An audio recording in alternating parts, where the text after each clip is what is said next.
The doom took Valyria in minutes, but the rest of Essos wasn't so lucky. Out of the east swarmed the Dothraki, and there were no dragons to push them back. The Dothraki tide slammed first into the Sarnori, who called themselves the Tall Men, and whose ancient kingdom dominated the grasslands of Essos. The Tall Men at first scorned the Horse Lords as uncivilized barbarians, which they were.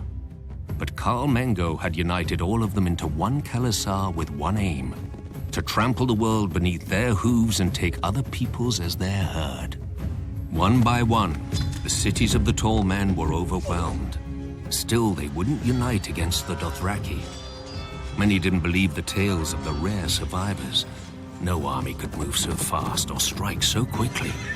They didn't know that the Dothraki live in the saddle and have such command over their horses that they seem to have 4 legs, not 2.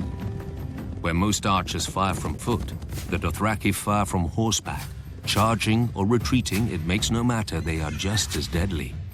But the Dothraki prefer close combat, howling for blood as they ride down their enemies with their araks, and there were so many of them.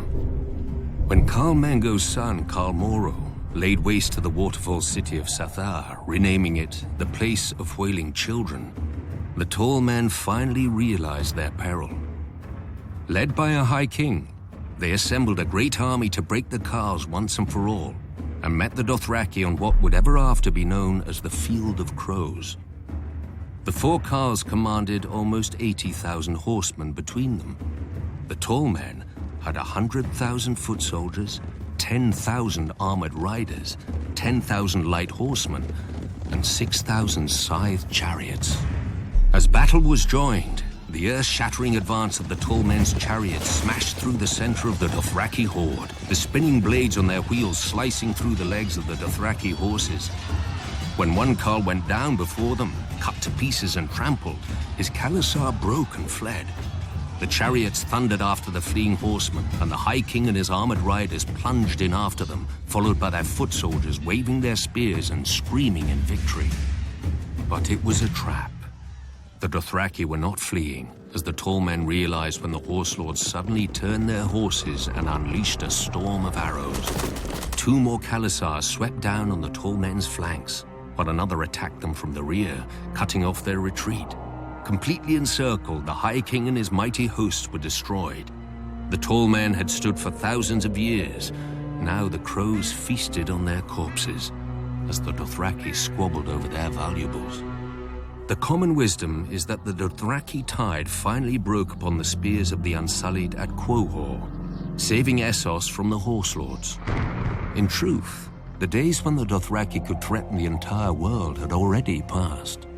The great Khalasar forged by Khal Mengo had splintered into a dozen hordes after the death of the last great Khal, and the riders had resumed their petty feuds. The grasslands of Essos are now called the Dothraki Sea, but no more nations drown in it. Still, the Dothraki priestesses, the Dosh Khaleen, prophesied that one day the Dothraki will gather at Vaes Dothrak, their holy capital, and unite once more under the greatest Khal of them all, the stallion who mounts the world. He will lead their people to the ends of the earth and grind all nations to dust beneath them. I knew a Khaleesi who the priestesses said would give birth to this stallion. She didn't. No doubt the Dosh Khaleen had made the same prophecy before and will again. World conquest is an alluring dream, but few who dream it ever wake to its reality. Yet could the Dothraki, united behind one great leader, conquer the world? When I first came to Essos, I laughed at the idea. But now, most armies are either sellswords, paid to fight, who often refuse to die, or peasants called up from the fields and hovels. How long would those armies stand against the charge of 100,000 screamers howling for blood? How well would boiled leather jerkins and mailed shirts protect them when the arrows fall like rain?